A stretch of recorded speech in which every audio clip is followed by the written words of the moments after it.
ایک گروہ کے لیے نہیں بلکہ سب کے لیے بھیجا تاکہ سب اس پر ایمان لا کر ہمیشہ کی زندگی کو حاصل کر سکیں۔ ہم شکر کرتے ہیں آج کی شام کے لیے کہ خدا تو نے ہمیں یہ فضل دیا کہ ہم تیرے پاس آ سکیں اور ہم تیرے کلام کو سنیں، اور خاص طور پر اس دعایا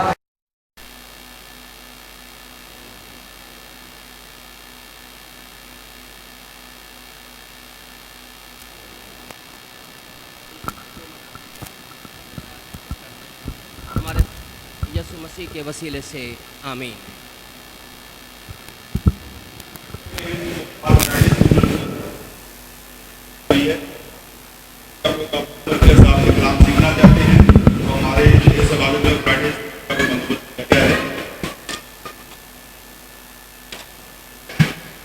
بائبل مقدس میں جب ہم توریت کا مطالعہ کرتے ہیں اور پہلے شروع میں، تو وہاں پر خدا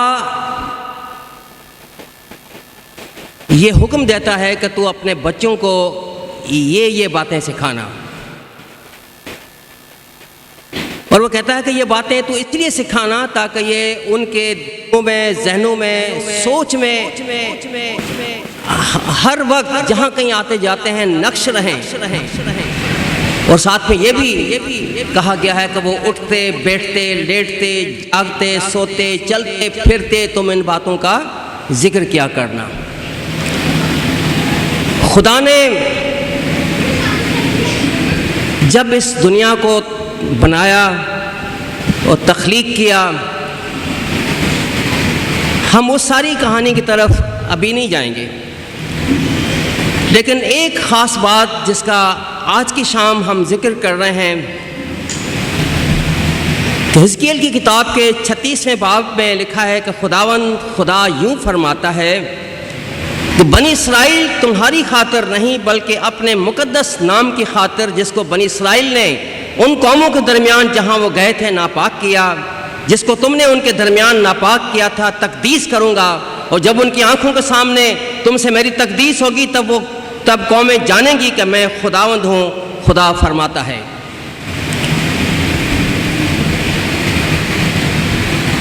خدا نے اس دنیا میں سب سے پہلے، یا ہم کہیں گے کہ شروع سے لے کر ہی، جس قوم کے ساتھ، جس گروہ کے ساتھ اپنا وعدہ کیا تھا وہ یہودی قوم تھی۔ یہ بنی اسرائیل تھی جن کے ساتھ خدا کا وعدہ ہے، اور بنی اسرائیل کی قوم ہم نے کہتے ہیں کہ they are the people of covenant, وہ عہد کے لوگ ہیں، یہ وہ لوگ ہیں جن کے ساتھ خدا کا وعدہ ہے، اور خدا نے ان کے ساتھ وعدہ کیا کہ تم میرے لوگ ہوگے اور میں تمہارا خدا ہوں گا۔ اور خدا نے انہیں کہا تھا، ہم زبوروں کو پڑھ کے دیکھیں، خدا کہتا ہے کہ میں تمہیں کبھی نہیں چھوڑوں گا، نہ میں تمہیں کبھی ترک کروں گا۔ اور یہ حقیقت ہے کہ آج قوم بنی اسرائیل دنیا کے اندر چھوٹا سا ملک ہے، لیکن پوری دنیا اس سے ڈرتی ہے۔ کیا وجہ ہے کہ 1948 سے لے کر آج 212 ہو گیا ہے، ان 64 سالوں میں جتنے بھی لوگ ہیں دنیا کے، عرب ہیں، غیر عرب ہیں، انہوں نے ہر طرح کے حربے استعمال کیے کہ کسی نہ کسی طریقے سے اسرائیل کو صفحہ ہستی سے مٹا دیا جائے، لیکن اسرائیل آج بھی اپنی اسی حشمت کے ساتھ، قوت کے ساتھ، طاقت کے ساتھ دنیا کے نقشے پر نہ صرف موجود ہے بلکہ دنیا میں ہر جگہ جہاں کہیں جائیں یہودی آباد ہیں۔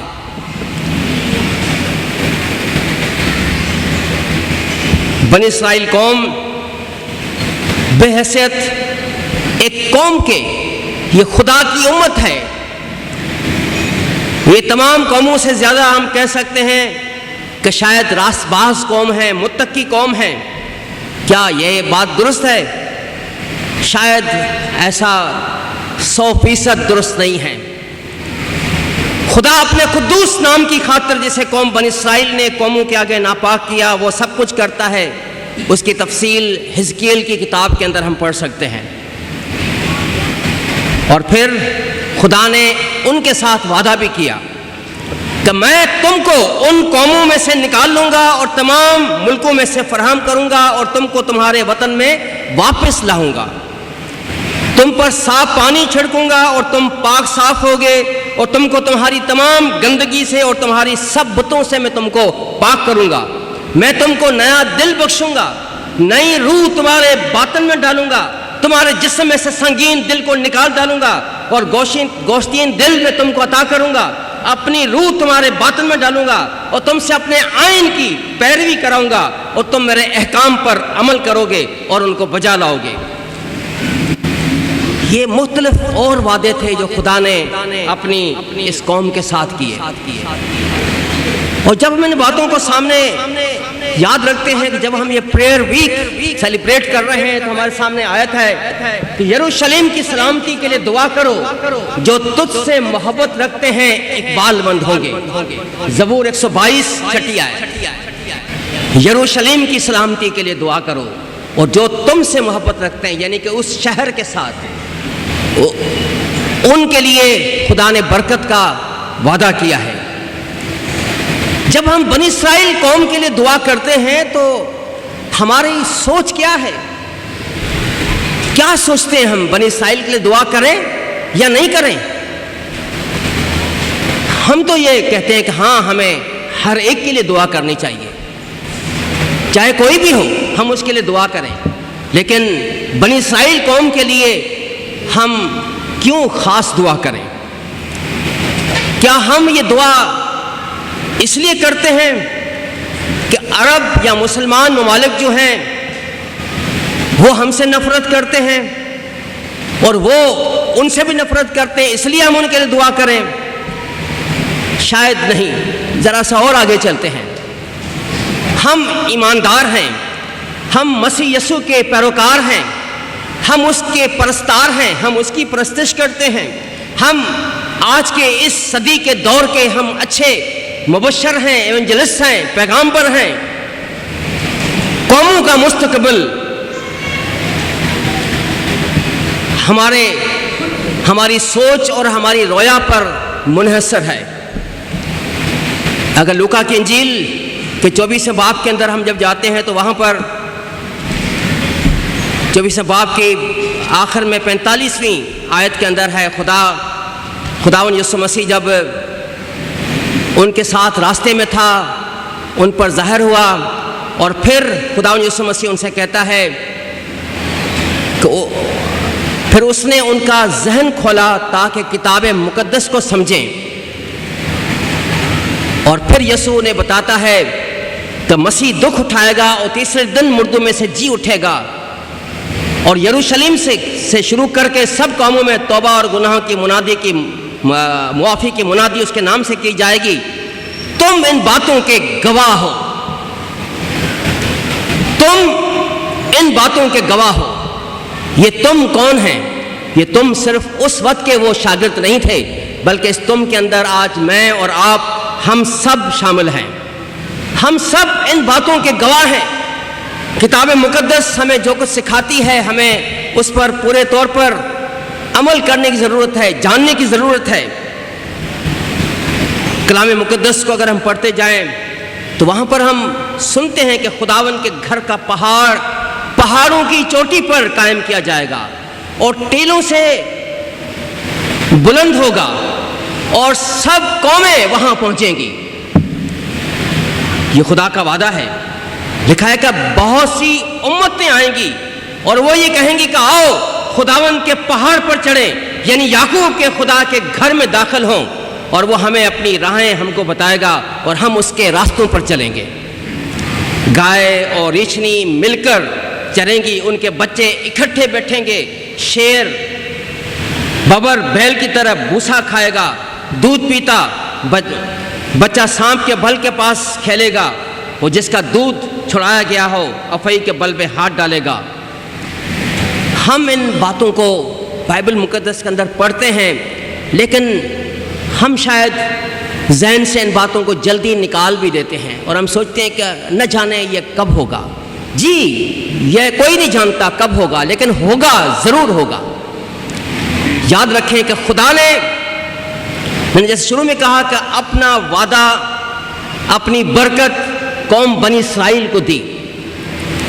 یہ بنی اسرائیل کی قوم تھی، یہ امت تھی جس کے ساتھ خدا کا وعدہ تھا، اور خدا نے یہ بھی وعدہ کیا تھا کہ اسی قوم سے، انہی میں سے وہ مسیحا کو دنیا کے اندر لائے گا۔ اور ہم جو بائبل کے طالب علم ہیں، ہم یہ جانتے ہیں کہ اسی کے ذریعے سے ہی مسیحا دنیا میں آیا، اور ہم یہ بھی پڑھتے ہیں کہ وہ اپنوں میں آیا، انہی کے درمیان میں سے آیا، لیکن انہوں نے اسے نہیں پہچانا، وہ اس کو پہچان نہیں سکے کہ یہ کون ہے۔ اور پھر جب آگے بڑھتے ہیں، تاریخ پڑھتے ہیں، کتاب مقدس کو پڑھتے ہیں، تو ہم یہ دیکھتے ہیں کہ انہوں نے اس کے ساتھ کیا کیا۔ بہت ساری پیشن گوئیاں ہیں، میں ان کی طرف نہیں جاؤں گا بالکل ہی، لیکن پھر بھی اس قوم کے ساتھ خدا کا ایک بھرپور وعدہ ہے۔ یہ کیا وجہ ہے؟ ہم دیکھیں کہ آج دنیا میں یہودی قوم پوری دنیا میں پھیلی ہوئی ہے، نہ صرف پھیلی ہوئی ہے بلکہ دنیا کے کاروبار پر ان کا قبضہ ہے۔ خدا نے اس قوم کو خوبصورتی دی ہے، خدا نے اس قوم کو پیسہ دیا ہے، یہ کاروباری لوگ ہیں، دنیا بھر کے اندر یہ کاروبار کرتے ہیں۔ اگر آپ میں سے کچھ لوگ لانڈی زون میں، ایکسپورٹ پروسیسنگ زون کے اندر، انڈسٹریل ایریا کی طرف کبھی گئے ہیں یا کام کرتے ہیں، میں چونکہ اس علاقے میں کے اندر لانڈی سے لے کے آگے تک پاک لینڈ سیمنٹ فیکٹری تک سارا میرا ایریا ہے، کافی لوگ ہیں جو میرے پیرش کے وہاں کام کرتے ہیں۔ 90% جو فیکٹریز ہیں ان پر جیوز وہاں پر ان کے مالک ہیں، اوریجنلی مالک ان کے یہودی ہیں، اصلی مالک ان کا اسرائیل ہے، لیکن وہ سامنے نہیں ہے، سامنے سارے پاکستانی نظر آتے ہیں، لیکن اصل مالک وہ ہیں۔ کتنا پیسہ ہے ان کے پاس، وہ ہمارے ملک میں کام کر رہے ہیں، اور آج یہ ہمارا ملک، ہم اور ہمارے پڑوسی اور ہمارے بھائی غیر اقوام کے، وہ سب انہیں لعنت ملامت کرتے ہیں۔ وہ سمجھتے ہیں کہ اس قوم کو، ہم اسرائیل کو ہم تسلیم نہیں کریں گے، لیکن کھاتے ہم ان کا ہی ہیں۔ بظاہر ہم کہتے ہیں کہ ہم امریکہ کا کھاتے ہیں، امریکہ نہیں کھلا رہا آپ کو، یہ ان کا بزنس ہے۔ مجھے کسی نے ایک کتاب کا ذکر کیا، ایک پاسبان نے بتایا کہ ایک یہ جو کولڈ ڈرنک کی فیکٹری ہے، اس کا مالک جیو ہے، یہودی ہے، وہ سب سے پہلے اپنا 10واں حصہ خدا کو دیتا تھا، اور جب اس کی آمدنی بڑھی اس نے 20واں حصہ دیا، اور آج وہ 80% خدا کو دیتا ہے اور 20% اپنے پاس رکھتا ہے، اور دنیا کا آج بھی وہ امیر ترین شخص ہے۔ ہاللیلویا، پریز دی لارڈ۔ ہم کتنا دیتے ہیں خدا کو؟ شاید 1% بھی نہیں دے سکتے، اور جہاں کہیں ہم 10% کی بات کرتے ہیں، 10% تو میں کہوں گا کہ یہ شاید یقینی طور پر نہج نامی کی تعلیم نہیں ہے۔ نہج نامہ کہتا ہے کہ جتنا ہو سکے اتنا دو، زیادہ دو، دیتے جاؤ۔ 10% تو ایک مثال ہے چھوٹی سی، آپ اتنا دو، جتنا دے سکتے ہو اتنا دو، اور جب دیتے ہیں تو پھر خدا کھتے بھر دیتا ہے۔ کراچی میں اگر آپ جو پرانے لوگ ہیں آپ کو یاد ہوگا، کراچی میں دو یہودی عبادت خانے تھے، یاد ہے کسی کو؟ کس کو یاد ہے؟ ذرا ہاتھ اٹھا کے بتائیں۔ ایک کا تو پتہ ہے، ایک کا پتہ ہے، کہاں پر؟ رنچو لائن میں، رنچو لائن میں۔ اچھا جی، آپ کو کون سا پتہ ہے؟ جی رنچو لائن کا۔ اور کوئی بتا سکتا ہے؟ YMCA کی طرف جب جاتے ہیں تو لیفٹ ہینڈ پر ایک خوبصورت بلڈنگ ہے جہاں پر وائلڈ لائف کا دفتر تھا، اب انہوں نے اس بلڈنگ کو توڑ دیا ہے، اور جب اس بلڈنگ کو وہ توڑ رہے تھے، مجھے یقینی طور پر میں آپ کہہ سکتا ہوں کہ مجھے بہت دکھ آ رہا تھا، میرے آنکھوں سے آنسو بہہ نکلے تھے۔ بہت پرانی بات ہے، میں DJ سائنس کالج میں پڑھتا تھا، اور میں متلاشی تھا خداوند یسوع مسیح کا، میں تلاش کر رہا تھا کہ کون سا راستہ صحیح ہے۔ میں اس یہودی عبادت خانے میں گیا تھا، وہاں پر یہودی ربی کے ساتھ میری ملاقات ہوئی. وہ میرے ساتھ بیٹھا. اس نے مجھے کہا میں جانتا ہوں کہ تم مسلمان ہو. میں نے کہا الحمدللہ میں مسلمان ہوں, میں مسلمان ہی رہوں گا. اس نے کہا کوئی نہیں جانتا, کوئی نہیں جانتا تم مسلمان رہو گے یا نہیں رہو گے. میں نے اس سے یہ پوچھا کہ مجھے یہ بتاؤ کہ قرآن یہودیت کے طرف اشارہ کرتا ہے. میں نے تفسیر پڑھی اور اس کے اندر میں یہ جان چکا ہوں کہ خدا نے یہودی قوم کو چنا ہے, یہودیوں کے ساتھ خدا کا وعدہ ہے. آج میں تمہارے پاس آیا ہوں, مجھے بتاؤ کہ تمہارے پاس مجھے دینے کو کیا ہے. کیا تم مجھے ہمیشہ کی زندگی کا راستہ دکھا سکتے ہو؟ کیا تم مجھے خدا کے پاس لے جا سکتے ہو, مجھے خدا کو دکھا سکتے ہو؟ کیا تم مجھے جنت کا راستہ دکھا سکتے ہو؟ کیا تم مجھے بتا سکتے ہو کہ میں بالکل آزاد انسان ہوں گا؟ اس نے بہت سی باتیں کی, سوچیں پڑ گیا. اس نے کہا, انگریزی میں باتیں کر رہا تھا, کہا مین جو کچھ تم سوچتے ہو شاید میں تمہیں وہ دے نہ سکوں. ہم یہودی ہیں, ہم خدا کے لوگ ہیں, میں تم کو پکا یہودی نہیں کر سکتا. اگر تم یہودی ہونا بھی چاہو تو تمہیں وہ درجہ نہیں ملے گا جو درجہ مجھے ہے حاصل ہے. میں نے کہا وہ کیوں؟ اس نے کہا کہ اس لیے کہ تم غیر قوموں سے آئے ہو. تو میں نے کہا پھر کیا فائدہ میرا یہودی بننے کا؟ میں نے کہا کیا تم اس بات کو جانتے ہو کہ تمہارے درمیان میں سے, تمہارے اندر سے مسیحا آیا؟ وہ کچھ دیر کے لیے سوچیں پڑ گیا. اس کا جواب یہ تھا, میں آج بھی یاد کرتا ہوں. اس نے کہا کہ کچھ یہودی سوچتے ہیں کہ ہاں اور کچھ کہتے ہیں کہ نہیں. میں نے کہا تم کس میں سے ہو, ہاں والوں میں سے نہیں والوں میں سے؟ اس نے کہا I will talk with you tomorrow. دوسرے دن میں پھر اس کے پاس گیا. مجھے کہتا ہے کہ تمہارے پاس پڑھنے کے لیے وقت نہیں ہے, تم کالج کی پڑھائی نہیں کرتے, تم سائنس کے طالب علم ہو, جا کے اس کو پڑھو اچھی طرح سے, تم یہاں کیا لینے آتے ہو میرے پاس؟ میں نے اس سے کہا بھائی میرے استاد, تم اچھے استاد ہو, تم ربی ہو, میں تم سے سیکھنے آ رہا ہوں. میں تم سے راستہ, تم سے کہتا ہوں کہ مجھے راستہ دکھاؤ, مجھے اس راستے پر لے کر جاؤ جس پر مجھے جانا چاہیے. اس لیے کہ ہمارا قرآن یہ کہتا ہے کہ تم خدا کی امت اور قوم ہو, تم پر خدا نے برکت دی ہے. اور جب میں نے بائبل کو پڑھا ہے تو وہاں بھی یہ لکھا ہے, تم اس بات کو یقین سے کہہ سکتے ہو تو پھر مجھے لے چلو اس راستے پر جہاں پر مجھے جانا چاہیے. اس نے کہا کہ میرے لیے یہ مشکل ہے. میں نے کہا پر کس کے لیے آسان ہے, مجھے وہ تو بتاؤ, میں کس کے پاس جاؤں؟ اس نے میرے سامنے کئی چھوٹی چھوٹی بکلیٹس رکھیں, توریت رکھی, مشنا رکھا, تفسیریں بتاتا رہا, احکام بتاتا رہا. میں نے کہا یہ سب مجھے آتے ہیں, یہ سب مجھے آتے ہیں, احکام وغیرہ سب میں سمجھ گیا. اب مجھے وے آؤٹ سکھاؤ, کون سا راستہ باہر جانے کا ہے کہ میں کس طرح سے اس گندگی سے نکل کر میں پاکیزگی کی اور صفائی کی جگہ پر آ سکتا ہوں. وہ جو شروع میں جو اس نے مجھے ایک جواب دیا تھا کہ ہمارے دو گروپس ہیں, جو کچھ تو مسیحا آیا اس کو تسلیم کرتے ہیں اور کچھ نہیں کرتے. میں نے اسے یہ کہا, میں نے کہا میرے خیال میں کہ جو کچھ تم کہہ رہے ہو میں یہ سمجھ سکتا ہوں کہ پھر مجھے مسیحی ہو جانا چاہیے. اس کا جواب یہ تھا کہ جس دن تم مسیح پر ایمان لے آؤ اس دن تم اس عبادت خانے کے اندر نہیں آنا. میں نے کہا میرے خیال میں تم جو کچھ مجھ سے کہہ رہے ہو کیا پتہ میں نہیں آؤں, ہو سکتا ہے کہ تم خود اس عبادت خانے کے اندر نہ رہو اور تم بھی یہاں سے نکل جاؤ. اور زیادہ وقت نہیں لگا, زیادہ وقت نہیں لگا تھا, شاید مہینے کا ٹائم تھا یا کچھ تھا. ان کو حکم ہوا کہ آپ یہ عبادت خانہ چھوڑ دو, اس کو سیل کر دیا گیا. رنچو لائن والا بھی اور یہ بھی دونوں سیل کر دیے گئے. انہیں آرڈر ہوا کہ آپ چلے جاؤ, اور پاکستان سے تمام یہودی جو تھے وہ چلے گئے. آج یہودی پاکستان کے اندر ہم کہتے ہیں کہ موجود نہیں ہیں, لیکن میرا دل نہیں مانتا.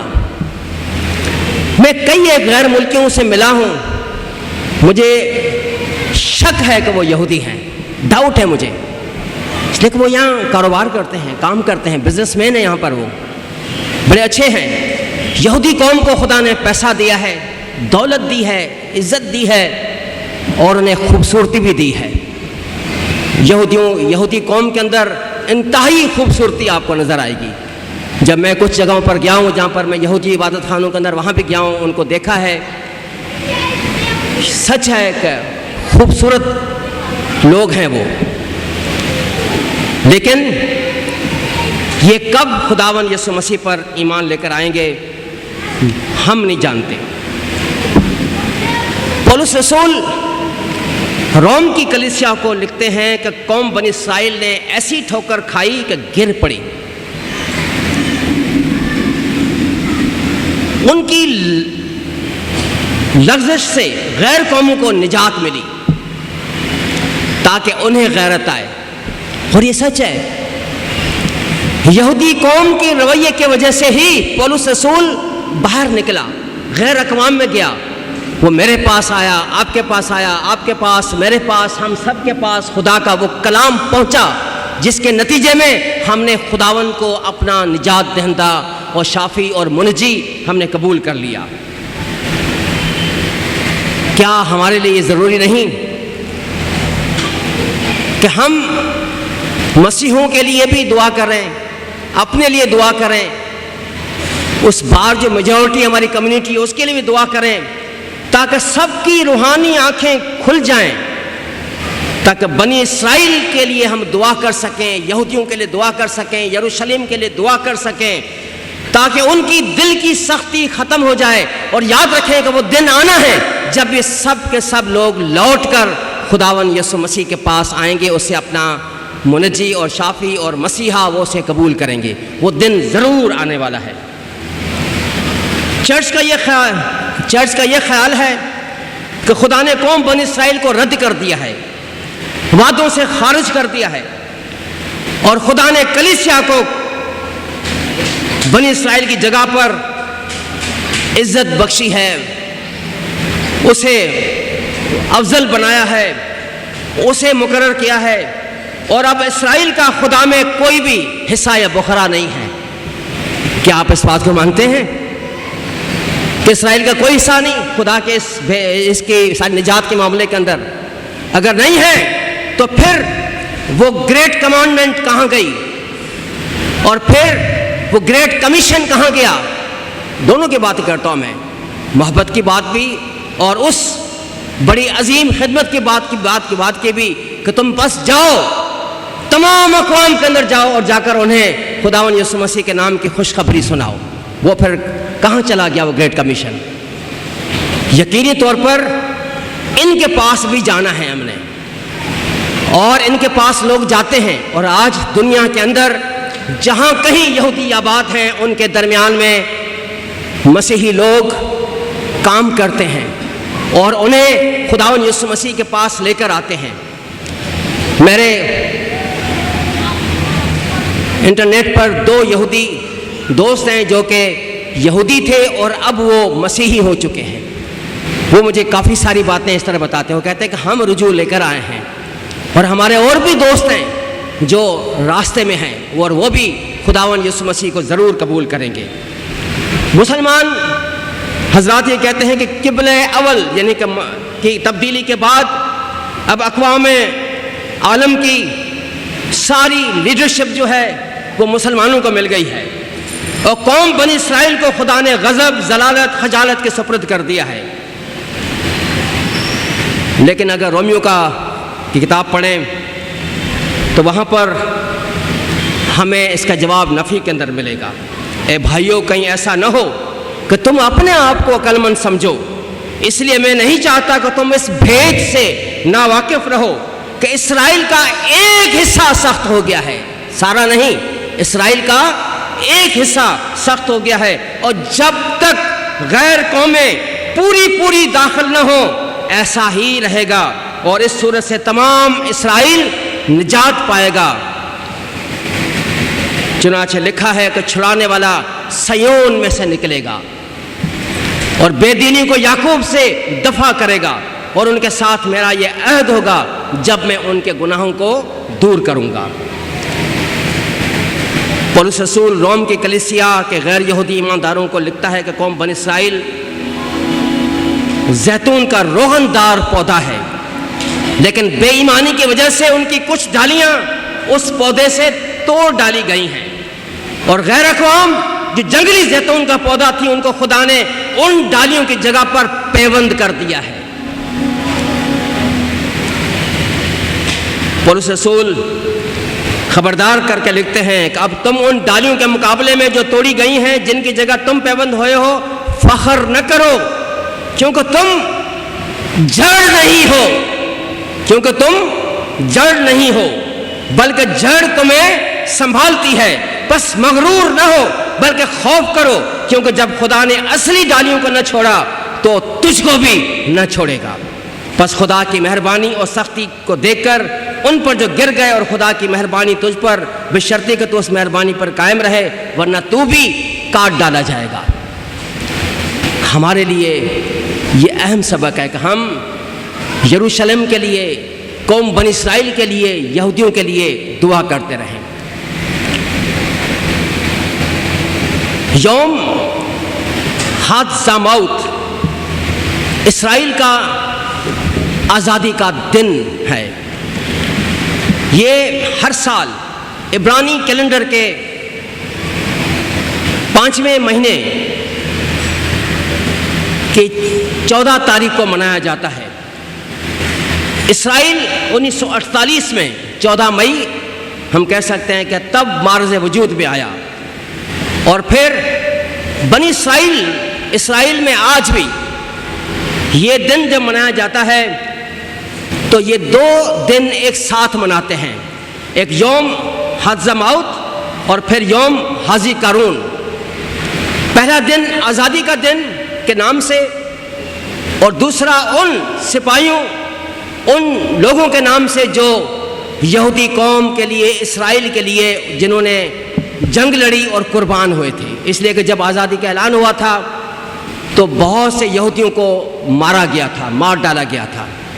اگر اس سے پہلے جائیں تو دوسری جنگ عظیم کے اندر جرمن نازیوں نے یہودیوں کا بے تحاشا قتل عام کیا تھا، اور یہودیوں کو بٹھی میں ڈالتے اور انسانوں کی جو چربی نکلتی اسے صابن بناتے، اس سے وہ جرمن نہاتے تھے اور خوش ہوتے تھے کہ ہم یہودیوں سے بدلہ لے رہے ہیں، اور آج یہی یہودی ہر جگہ پر حکومت کرتے ہیں۔ جب یہ یوم آزادی کا دن منایا جاتا ہے تو 2 بڑے شہر یروشلم اور تل ابیب، ان دونوں کے اندر جشن کا سماں ہوتا ہے۔ ہر قصبے کے اندر جشن کا سماں ہوتا ہے۔ کسی بھی بڑی سڑک پر، چھوٹی گلی کے اندر گاڑیوں کا داخلہ آنا جانا بند کر دیتے ہیں، لوگ گھروں سے باہر نکل آتے ہیں، اور لوگ اپنے گھروں کے باہر چھوٹے چھوٹے ٹیبلز لگاتے ہیں، کھانے کی چیزیں رکھتے ہیں تاکہ جو کوئی آئے جائے وہاں سے کھائے اور خوش ہو، اور آتش بازی کا مظاہرہ ہوتا ہے۔ جو لوگ گانے والے ہیں وہ وہاں پر اپنے انتظام کرتے ہیں اور گاتے ہیں، لوگوں کو خوش کرتے ہیں، اور کثرت کے ساتھ اچھی طرح سے وہ یوم آزادی کو بہت خوبصورتی کے ساتھ مناتے ہیں۔ لیکن دوسرے دن وہ پھر ان کو یاد کرتے ہیں جو اسرائیل کے لیے اپنی جانیں قربان کر چکے ہیں۔ اور جب یہ دن منائے جاتے ہیں تو اس بات کو یاد کرتے ہیں کہ خدا نے ایک ایک یہودی کو اپنی نگاہ کے نیچے برکت کے لیے رکھا ہے، اور خدا ان سے یہ توقع کرتا ہے کہ یہ لوگ خدا کے نام کو سرفرازی دیں گے۔ آج بے حیثیت مسیحی کے، ہم ایمانداروں کے، ہمارا کیا رویہ ہونا چاہیے؟ ہم جہاں رہتے ہیں ہم اپنے اکثریتی لوگوں کے ساتھ ہم کبھی ڈر جاتے ہیں، ان کے ساتھ کمپرومائز بھی کر لیتے ہیں، لیکن یہودی قوم کے لیے ہمارے دل آج بھی سخت ہیں، اسرائیل کے لیے ہمارے دل آج بھی سخت ہیں۔ اور جب یہ پریئر ویک سیلیبریٹ کیا جا رہا ہے تو اس کا مقصد یہی ہے کہ ایک ایک ایماندار اور مسیحی یروشلم کے لیے، خدا کے شہر کے لیے، خدا کے لوگوں کے لیے دعا کرے تاکہ اسرائیل کا وہ بقیہ جن کے دل ابھی تک سخت ہیں وہ واپس لوٹ کر خداوند یسوع مسیح کو قبول کریں، اس کو اپنا بادشاہ اور مسیحا جان لیں۔ خداوند ہم سب کو برکت دے. جب آپ باہر جائیں گے پریئر گائیڈ آپ ضرور دیکھیے گا. میں نے کچھ باتیں بتائی ہیں وہ اس کے اندر بھی موجود ہے. آپ ضرور اس کو باہر سے لے سکتے ہیں. خدا آپ سب کو برکت دے. آمین.